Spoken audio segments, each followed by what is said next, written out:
Bwana Yesu asifiwe. Ndugu wapenzi, niko hapa kualika katika mkutano ambayo unaanza na maombi, na tutakuwa na mtumishi wa Mungu kutoka Kigali, Rwanda, ambayo anaitwa Man Ivuga. Ayo maboko ya hereti Mana, aya namashimwe yawe Mana.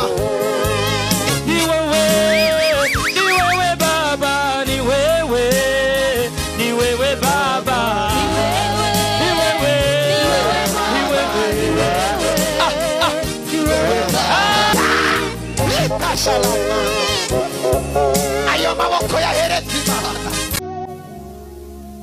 Uyu mwaka utararangira ngakuya upiche ugiye guhamagagwa unaitwa kwa simu. Ndimo ndakureba mu kibuga kinini cyane, ndimo ndakureba mu kibuga kinini cyane, kuona kwa mu stade, kandi icyo kibuga ndimo kukurebamo kuna kuona mu stade ndabona inyenyeri yawe Satani yaramaze kugiza. No, anaona nyota yako Iblisi maifunga. Ukora iki mu buzima busanzwe? Wakazi gani? Busanzwe nyine umupira w'amaguru. Nafanya kabombo.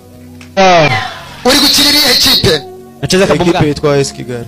Wageze muri AS Kigali uvuye he? Mvuye muri Rayon Sport. Uyu munsi muri AS Kigali ndabona kontara yawe yari yarangiye. Yarangiriye umwaka. Akira gusinya indi kontara mu izina rya Yesu. Bega dutere haleluya. Bega watera haleluya. Haleluya.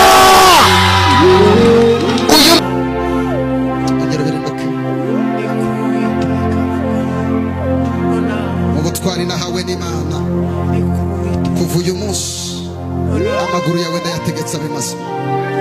Igihe wagendeye ubabara uribwa, none aha mu butwari nahawe n'iyera ndagutegetse ukire burundu. Imbaraga z'Imana zikubeho, uku kwezi ntuzongere kugendera kuri iki cyuma. Imbaraga z'Imana ndazihamagara.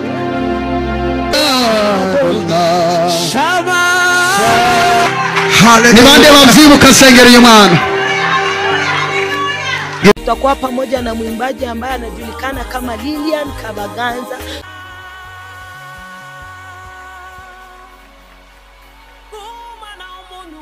Hallelujah! Yawe yari kuhigama, yari koriduka, Abisirayeli bategurutse karindwi, ku munsi wa karindwi yari kirariduka, yari kwikuva imbere, yari kwitsindwe. Yawe yari kowe, yawe yari kowe. Oza, aya. Imana inyeretse uhagaze uri wenyine muri famiye.